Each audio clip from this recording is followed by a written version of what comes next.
اب اس کے بعد یوسف علیہ السلام کنویں میں ڈال دیے گئے. کنویں سے پھر ایک قافلہ آتا ہے, اٹھا کر مصر کے بازار میں نیلامی ہوتی ہے. نیلامی کے بعد شاہی خاندان یا شاہی گھرانے میں چلے جاتے ہیں اور وہاں پر تقریباً چند سال رہتے ہیں. جب ڈالا تھا تو 17-18 سال کے تھے, بعض روایات میں 7-8 سال کے تھے. تو جو بھی صحیح روایت ہو اس میں اس کی بحث ہمیں نہیں کرنا ہے. لیکن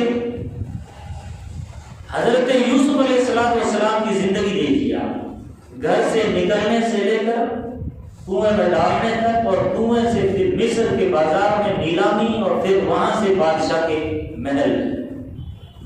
یہ مشقتوں بھری زندگی, پریشانیوں سے اور مصیبتوں سے بھری زندگی. ان تمام حالات میں یوسف علیہ السلام صبر کیے ہوئے, اللہ کی ذات پر یقین ہے اور صبر کیے ہوئے. یہ یوسف علیہ السلام واحد وہ ہستی ہیں جن کو تینوں طرح کے صبر کرنے کی سعادت نصیب ہوئی. تینوں طرح کا صبر کیا ہے اس کو سمجھیے. ہم عام طور پر سمجھتے ہیں کہ صبر کہتے ہیں مشکل پر صبر کرنا. صبر کا مفہوم بڑا وسیع ہے. صبر کہتے ہیں مشکل پر کوئی پریشانی آ جائے تو جھیلنا, یہ صبر ہے. اس کو کہتے ہیں صبر علی المشکل, علی المشکلات. نمبر 2 صبر علی الطاعہ, علی الاطاعہ, صبر کرنا اللہ کی اطاعت پر.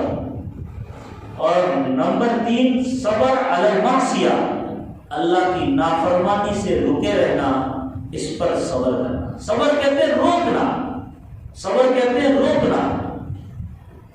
آپ نافرمانی سے اپنے آپ کو روک لو, یہ بھی صبر ہے. صبر کہتے ہیں ڈٹنے کو, تو آپ نیکی پر ڈٹے رہیے, اس کو کہتے ہیں. اور صبر کہتے ہیں مشکلوں کا مقابلہ کرنے کو, تو حضرت یوسف مشکلوں کا مقابلہ کر رہے. تو تینوں طرح کے صبر کرنے کی اللہ نے سعادت بخشی حضرت یوسف.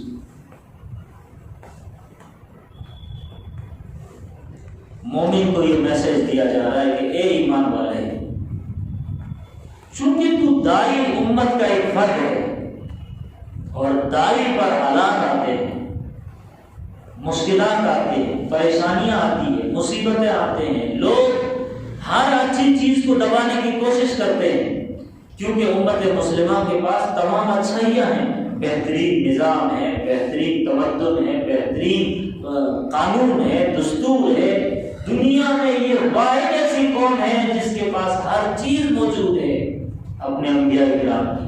دنیا میں کوئی دوسری قوم نہیں ہے جن کے پاس پورا کا پورا خزانہ موجود ہو. سانپ یا جیسے خزانے پر لوگ جب امڑتے ہیں یا ٹوٹ پڑتے ہیں تو خزانے پر ہی پڑتے جہاں دفینہ ہوتا ہے, اور جہاں دفینہ نہ ہو, ویران ہو, غیر آباد ہو, کوئی نہ ہو, وہاں کوئی نہیں دیکھتا جان کے. امت مسلمہ کے پاس خزانے کے خزانے, اتنا بہترین سسٹم, اتنا بہترین دین جو نبی علیہ السلام کے ذریعے سے ہم کو ملا ہے. ظاہر ہے کہ پوری دنیا کے لوگ ٹوٹ پڑے ہیں. الناس قد جمعوا لكم فاخشوهم فزادهم ایمانا. سارے لوگ تمہارے خلاف جمع ہو گئے, تم کو ڈرانے کی, دھمکانے کی, اور تم کو خوف و ہراس میں مبتلا کرنے کی طرح طرح کے ہتھ کنڈے اپنائے جاتے ہیں. ہر پیپر کے ذریعے, ہر نیوز کے ذریعے, ہر میڈیا کے ذریعے, سوشل میڈیا کے ذریعے, پرنٹ میڈیا کے ذریعے, زبانی, قولی, تحریری, ہر انداز سے ایسی صورتحال میں امت کو یہ پیغام دے رہی ہے سورہ کہ تم نے اللہ کی ذات پر یقین رکھنا ہے, اسی پر بھروسہ رکھنا ہے, اور صبر کے ساتھ اور استقامت کے ساتھ ڈٹے رہنا ہے, جمے رہنا ہے.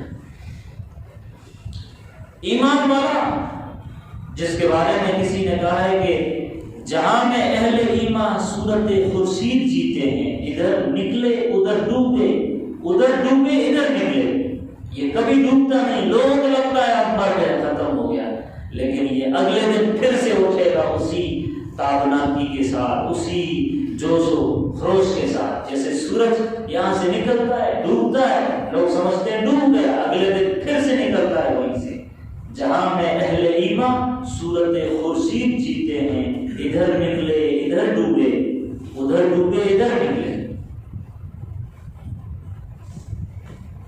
یہ مومن کی شان ہے۔ مومن کی شان اللہ تبارک و تعالیٰ نے اس سورت کے ذریعے سے بتائی کہ ہر حالت میں صبر کرنا ہے۔ جیسے یوسف علیہ السلام نہ کنویں میں گھبرائے، نہ مصر کے بازار میں گھبرائے، نہ وہاں جب آپ ٹھاٹ باٹ کی زندگی جینے لگے، شاہی خاندان کے ساتھ رہنے لگے، ہر نعمت سے لطف اندوز ہونے لگے، تو وہاں بھی آقا نہیں کھویا۔ یعنی نہ پہلے وہ گھبرا کر پریشان ہوئے، صبر کو نہیں چھوڑا، اور جب خوشحالی آ گئی، ترقی آ گئی، تب بھی تکبر سے، گھمنڈ سے کام نہیں کیا۔ یہ مومن کی شان ہے۔ ظفر، بہادر شاہ ظفر کا ایک مصرع ہے، ظفر آدمی مسکر نہ جانیے گا، ہو وہ کتنا ہی صاحب فہم و ذکا، جسے عیش میں یاد خدا نہ رہی، جسے تیش میں خوف خدا نہ رہا۔ تیش ہو، عیش ہو، ہر حالت میں اللہ کو سامنے رکھنا ہے۔ اور یہاں پر اب مصر کے محل میں پہنچ چکے ہیں۔ زلیخا نے آپ کو غلط کاری کی دعوت دی، آپ نے اس پر اپنے نفس پر کنٹرول رکھا، جس کو ہم کہتے ہیں ضبط نفس۔ انسان کو اگر یہ آ جائے ہنر، اپنے نفس پر کنٹرول، تو یقین مانیے وہ آدمی کی ترقی کو کوئی روک نہیں سکتا۔ وہی آدمی دنیا میں کچھ انقلاب لاتا ہے، وہی آدمی دنیا میں کوئی ایسا کنسٹرکٹیو رول پلے کرتا ہے کہ معاشرہ دیکھتے رہ جاتا ہے، زمانہ یاد کرتا ہے۔ جس آدمی کے پاس یہ صفت نہ ہو کہ ذرا سا موقع ملا ادھر لڑک گئے، ذرا سا موقع ملا ادھر لڑک گئے، یعنی جھوٹ کا موقع ملا جھوٹ بول دیا، غیبت کا موقع ملا غیبت کر لی، گناہ کا موقع ملا گناہ کر لیا، اور یہ سمجھ کر کے بعد میں توبہ کر دی۔ اب یہ نقطے کی بات سمجھیے، یہاں پر اہم نقطہ، یوسف علیہ السلام کے بھائیوں نے یہی تو کہا تھا کہ ابھی آپ ان کو کنویں میں ڈال دو، جب نظروں سے اوجھل ہو جائیں گے تو توبہ قائم ہو کر کے معافی مانگ کر کے ابا کو منا لینا، اور ابا کی نظر میں آپ اچھے انسان بن جاؤ گے۔ یہ قرآن کی آیت کہہ رہی ہے کہ ان کی یہ پلاننگ کی تھی کہ بعد میں توبہ کر کے ہم اچھے بن جائیں گے۔ اس کو کہتے ہیں فاسد توبہ۔ ایسی توبہ کا کوئی اعتبار نہیں، اللہ ایسی توبہ نہیں چاہتا کہ پہلے سے پلاننگ ہو گناہ کرنے سے پہلے کے بعد میں توبہ کر لیں گے۔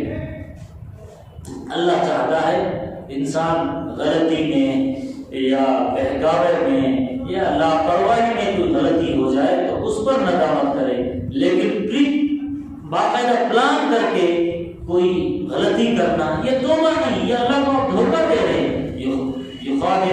یہ قرآن پاک میں اللہ فرماتے ہیں وَمَا يَخْدَعُونَ إِلَّا أَنفُسَهُمْ وَمَا يَشْعُرُونَ، یہ اللہ کو دھوکہ نہیں دے رہے، یہ اپنے آپ کو دھوکہ دے رہے۔ فِي قُلُوبِهِم مَرَضٌ، ایسے لوگوں کے دلوں میں بیماری ہے، اس لیے اسے کہتے ہیں پاک دامنی کی زندگی، پاکیزہ زندگی، جس کے دامن پر دھبا ہو، جس کے پیشانی پر داغ ہو، جس کی زندگی اسرار کے ساتھ کبیرہ گناہوں میں ملوث ہو۔ میرے الفاظ پر غور کرنا،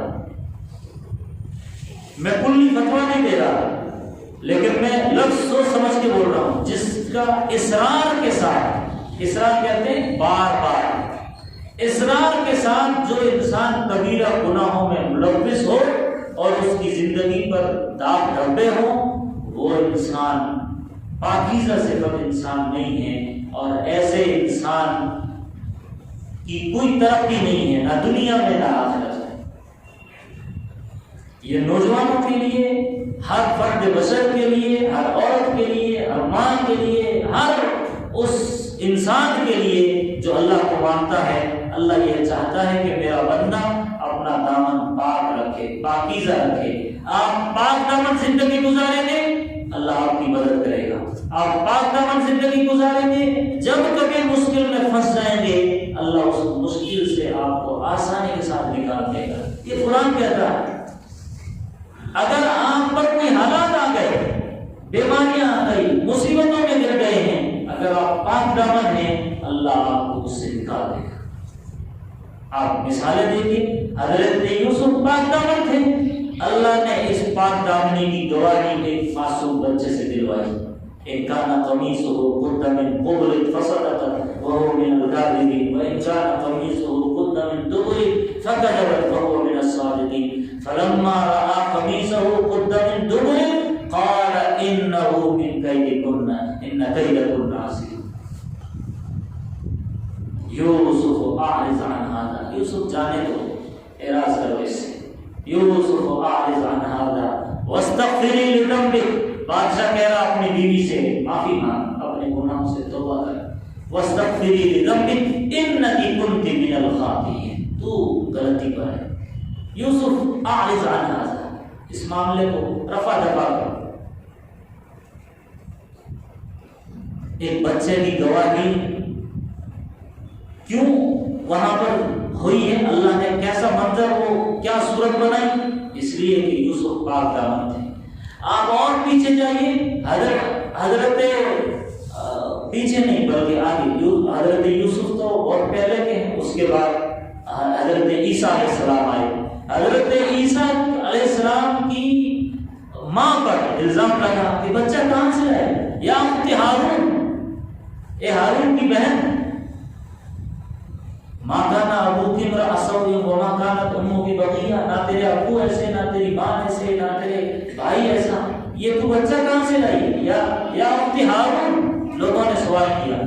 ماں کانا ابو کی امرأ سوء وما کانت امو کی بغیہ فاشارت الیہ، حضرت مریم نے بچے کی طرف اشارہ کیا۔ کیف نکلم، یہ کیسے بولے گا؟ من کان فی المہد صبیہ، جو بچہ ہے گود میں، بچہ بولا کیونکہ ماں پاک دامن تھی۔ اللہ پاک دامن لوگوں کی اس طرح مدد کرتا ہے، یہ اللہ بتا رہا ہے۔ قال انی عبد اللہ آتانی الکتاب وجعلنی نبیا وجعلنی مبارکا اینما کنت واوصانی بالصلاۃ والزکاۃ ما دمت حیا۔ یہ حضرت عیسیٰ بول رہے ہیں، حضرت عیسیٰ بول رہے ہیں۔ اور آگے جائیے، اللہ کے نبی علیہ السلام حضرت عیسیٰ کی بات آئی تو حضرت عائشہ صدیقہ رضی اللہ تعالی عنہ پر الزام لگا۔ اللہ کے نبی علیہ السلام کی لاڈلی بیوی، غزوہ بنی المصطلق کے موقع پر کچھ لوگوں کو یہ ڈیوٹی لگائی تھی کہ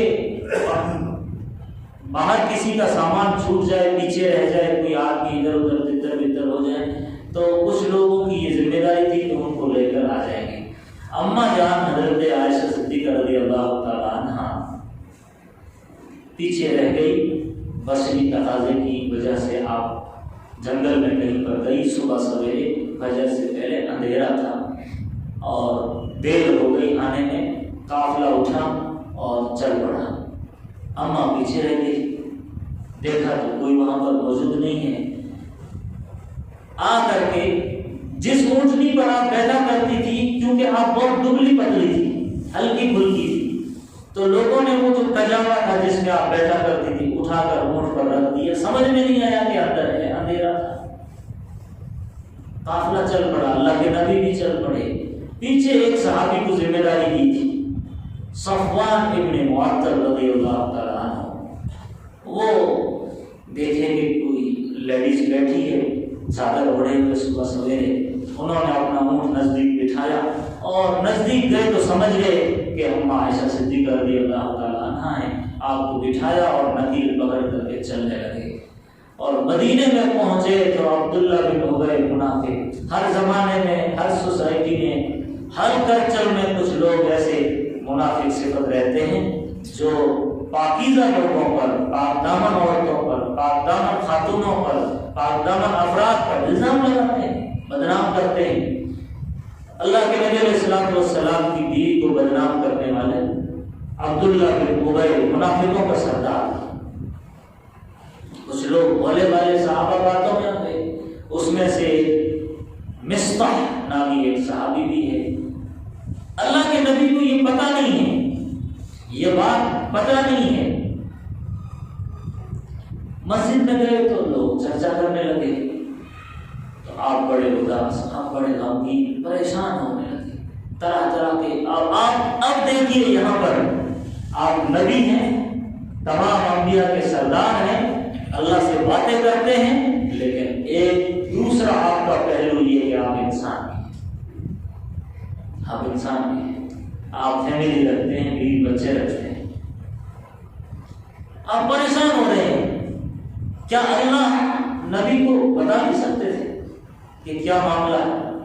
لیکن ایز اے انسان اللہ نے دھیان لے رہے، اللہ قربان جائے ہم نبی پر، ان کی تکلیفوں پر، کہ انہوں نے قربانی وہ تکلیف اس لیے جھیلی کہ امت میں کسی کے گھر میں جب ایسا کوئی الزام یا ایسا کچھ واقعہ ہو جائے تو وہ کیسے اس واقعے سے نمٹے۔ اس کو سلجھانے کے لیے اللہ نے کس کو تکلیف میں ڈالا؟ وقت کے نبی اور تمام انبیاء کے سردار محمد عربی صلی اللہ علیہ وسلم۔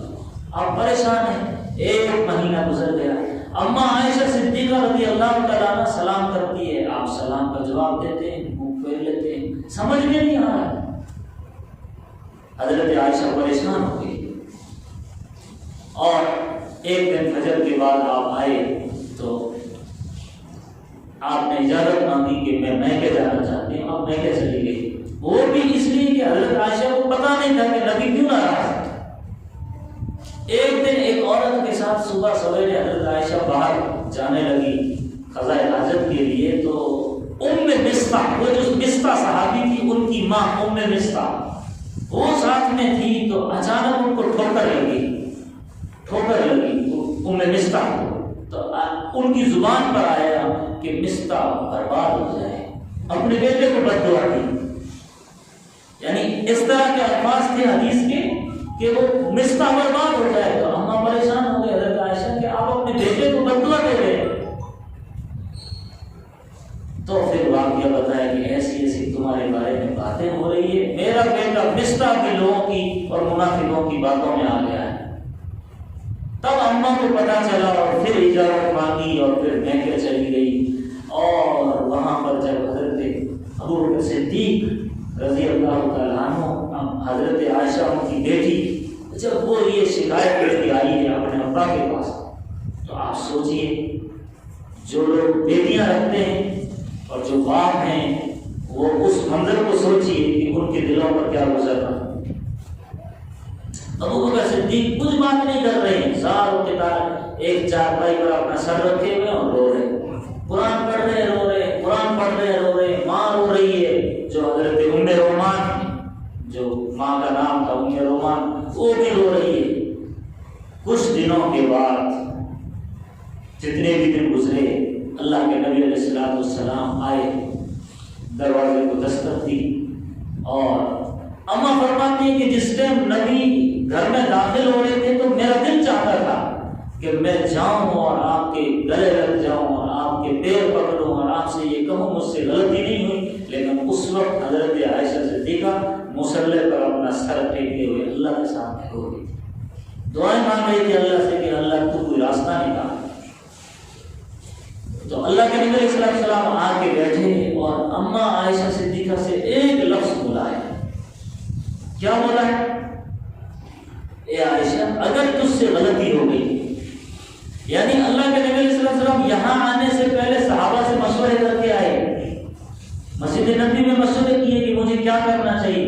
حضرت عمر فاروق رضی اللہ تعالیٰ عنہ نے آپ کو شاندار تسلی دی تھی، یا نبی اللہ آپ چلتے ہیں تو آپ پر بادل سایہ کرتا ہے، آپ پر بادل سایہ کرتا ہے، آپ کا سایہ نہ پڑے، آپ کی سایہ پر کسی صحابی کا قدم نہ پڑے، آپ کی اتنی بھی بے عزتی اللہ برداشت نہیں کر سکتا۔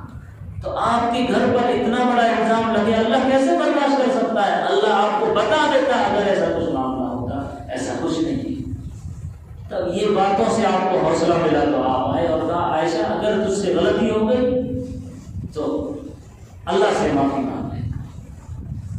اور آپ دیکھیے پورا منظر دیکھیے، نبی ہیں اپنی بیوی سے کیسے بات کر رہے ہیں، اور ایک ایسا الزام لگا ہوا ہے، کس طرح اس بات کو مٹانا چاہ رہے ہیں۔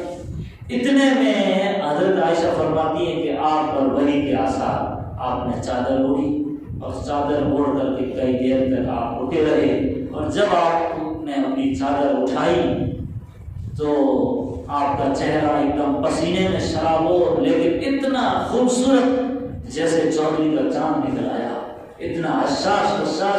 اللہ نے تقریباً حضرت عائشہ کی شان میں 18 پارے میں 10 آیات اتاری۔ ان المسلمین والمسلمات الطیبات للطیبین والطیبون للطیبات الخبیثات للخبیثین والخبیثون للخبیثات، یہ آیات اتاری۔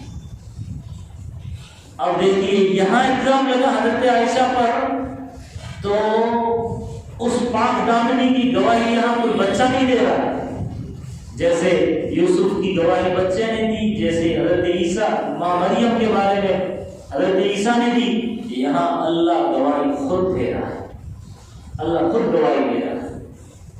تو یہ پاک دامنی کا نتیجہ ہے۔ انسان جب پاک دامن رہتا ہے، حق رہتا ہے، صحیح رہتا ہے، اپنے دامن کو پاکیزہ رکھتا ہے، گناہوں میں ملوث ہونے سے اپنے آپ کو بچاتا ہے، کبھی گناہ ہو جائے تو فوراً توبہ طائب ہوتا ہے، نیکی کی طرف بڑھنا چاہتا ہے، شیطان سے بچنا چاہتا ہے، دعائیں کرتے رہتا ہے، نیک محفلیں اختیار کرتا ہے، ایسے لوگوں پر اللہ کوئی مشکل ایسا انسان آ جائے تو اللہ جلدی نکال لیتا ہے، ایسے موقعوں پر مدد کرتا ہے۔ قرآن کہتا ہے یا ایھا الذین آمنوا ان تتقوا اللہ یجعل لکم فرقانا، ان تتقوا اللہ یجعل لکم فرقانا، کبھی فرمایا کہ اس میں سے تم کو جلدی نکال دے گا،